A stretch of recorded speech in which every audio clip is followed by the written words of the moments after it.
Welcome to New Possibilities. I speak truth to power without fear. Today I'm going to continue the discussion about Michael Brown. Today I just have a lot of thoughts on my mind, and I just thought that I would take a few minutes to share them with you. Hopefully this video won't be too long, but I just really have to get this frustration, this anger out of my system. And for me, like doing these videos is like therapeutic because I have a lot of rage in me as a result of this news about this brother's death. And I'm sure a lot of you are just as outraged about what happened to this brother, Michael Brown. So today they released the autopsy report on Michael Brown's death. And according to that report, he was shot at least 6 times. He was shot in the top of the head, he was shot above the eye, and he was shot multiple times in his arm. And, it's just really tragic. And from my perspective, I think that autopsy report confirms what a lot of the witnesses have said. They say that he was running from the police and a police officer continued to fire shots at him while he was running. And I'm probably sure, that some of those injuries to his arm, some of those bullet holes to his arm are the result of him running, swinging his arms back and forth. And I'm sure that some of those bullets probably caught him in the arm as he was running away. And that's probably why there was like a jerking motion and, according to one of the witnesses.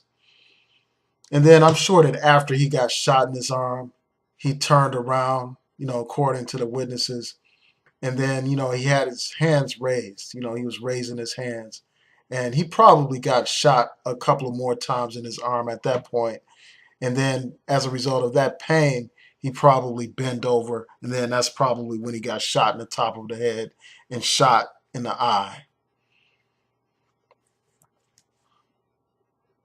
So here we have a clear example of excessive force. You have an unarmed person shot 6 times. There's no justification for that. And according to the autopsy report, there is no evidence that these shots were fired at close range.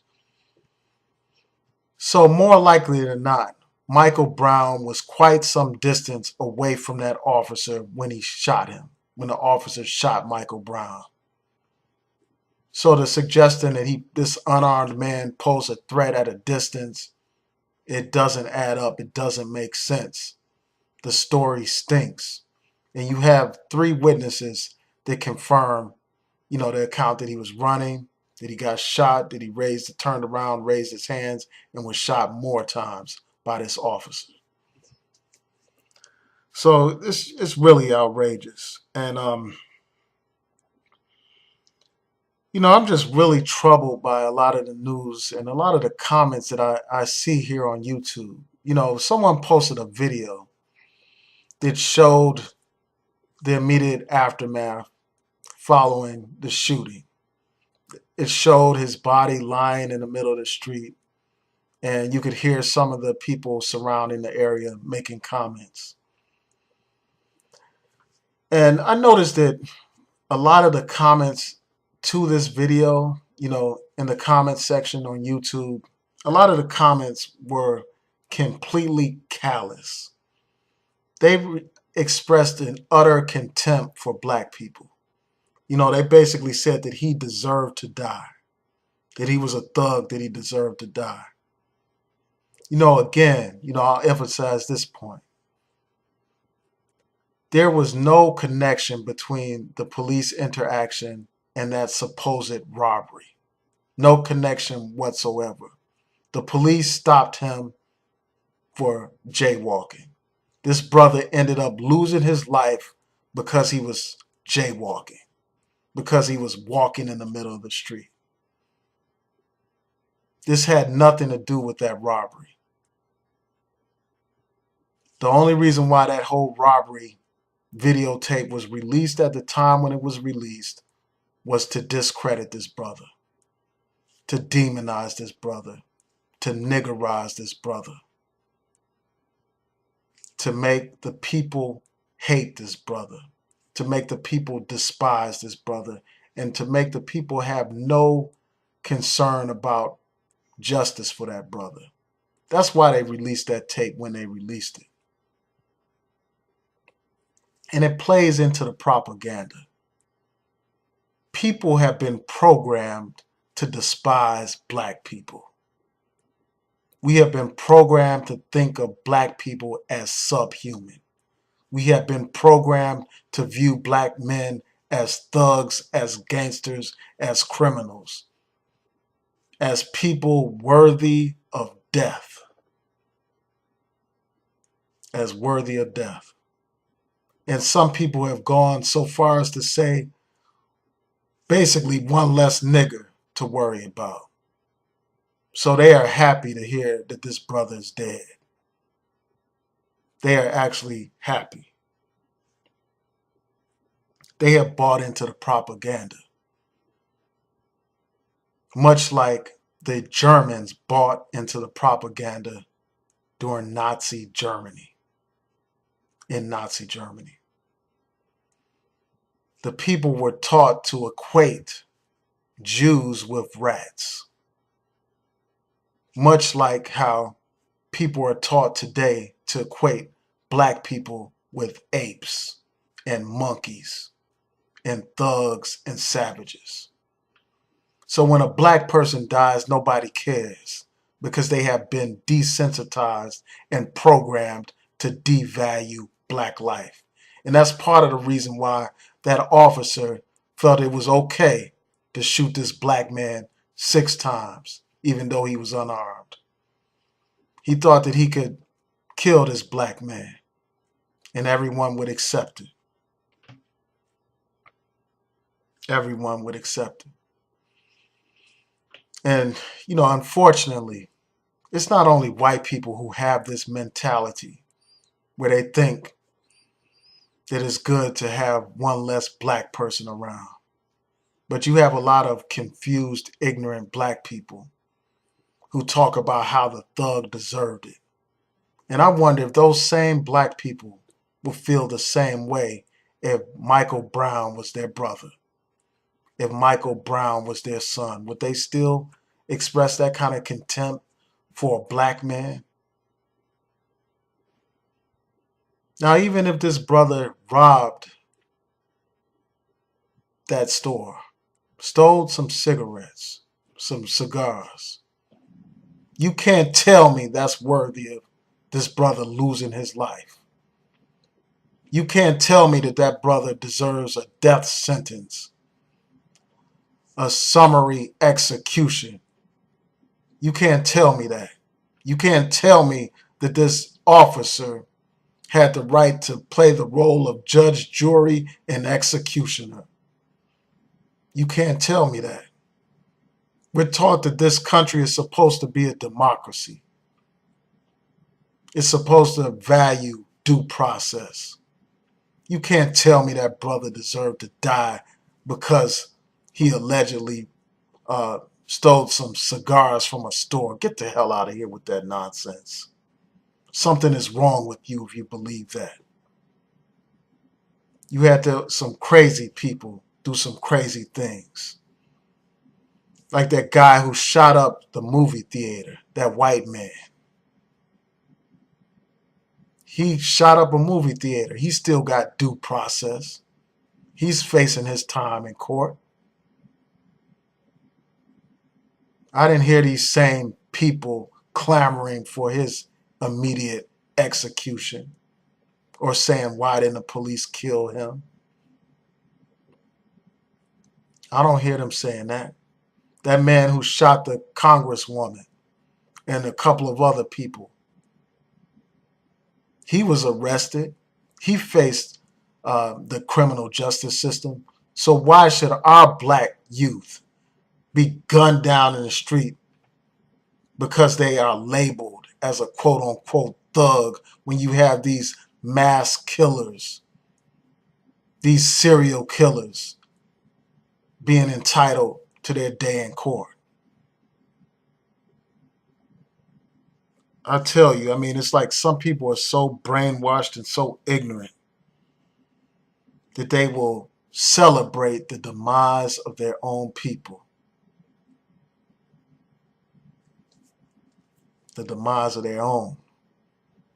And you have so many of these racist white people here on YouTube and elsewhere who are happy that a black man is dead.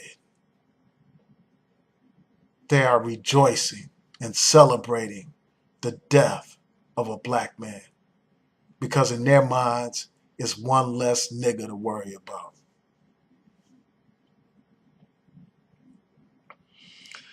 And another point that I want to talk about in this video is this caller. There's a caller who called into a radio program, and she went on to talk about what she heard the officer say about the incident.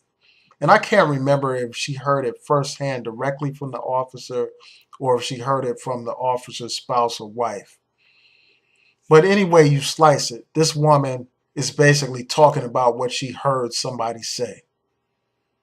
And CNN, for some reason, is so fascinated about her statement that they are playing it over and over again as if it means something, as if it carries some kind of weight. It is merely hearsay. It's just her statement about what she heard somebody say about what happened. But yet you would think, watching CNN, that she was some kind of first-hand witness or something, as many times as they have played her statement. I've heard her statement more times than I've heard the actual eyewitnesses' statements in the past couple of hours. This is crazy to me. It makes no sense. It's another example of how white people are privileged in this society. It's like their word carries more weight. You have this woman who's basically making a statement about somebody else's statement, and her statement ends up carrying more weight than the black witnesses.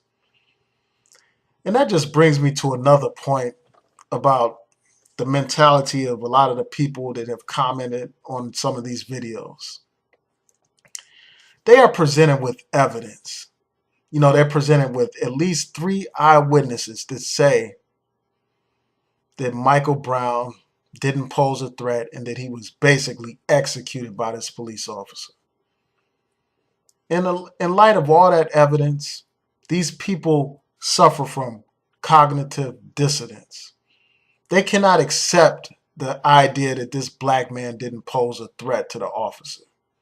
Their mind won't allow them to do so. Their mind automatically assumes that this white officer was doing everything properly. And their mind assumes, regardless of what any witnesses say, that this officer was justified.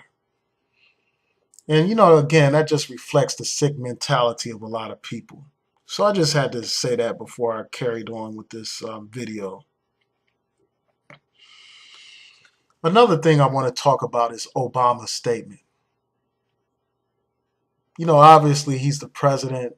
He's not a protester. He's not an activist. So he's not going to make a militant statement or anything. He's going to do what politicians do. And basically he condemned the protesters, the rebels, and, you know, called for order and calm. And that's what politicians do. That's their job. You can't expect anything more from them. But, you know, with all due respect, Mr. President, nobody's listening to you. They're not listening. And they're not going to be pacified by your statements. They're not going to be quelled by your statements. Even though you're the first African American president, when it comes to this issue, your words don't carry much weight in that community and other communities. Because the people have had enough. The people are outraged. The people are asking, how many more times must we suffer as a people? How many more black men must die in these streets at the hands of the police, who are supposed to protect and serve. How long will this continue with no justice in sight? The people have had enough. They're not going to be quelled by your speeches. And they're definitely not going to be quelled by some Negro police captain trying to talk them down. The people have had enough. They've had it. And they're not going to be stopped by talk of investigations, federal investigations, because they've heard that talk before. They've heard that talk. When Trayvon Martin was killed, we heard that talk. Here we are a year, more than a year, after that not guilty verdict. And I haven't heard a thing about that federal investigation. Maybe I missed it somewhere, but I haven't heard anything about it. There have been federal investigations in many police brutality cases, and nothing has come of it. Nothing has come of it. During the January 6th case, and that wasn't a police brutality case, but it was a civil rights case. There was talk about a federal investigation, and that went nowhere. The people are not going to be pacified anymore. The people are not going to be bamboozled anymore. The people have had enough. And in the words of Martin Luther King, a riot is the language of the unheard. The people are tired of being unheard. And the people who are protesting and rebelling in the streets of Ferguson are being heard. The world can hear what they are saying. As long as there is no justice, there will be no peace.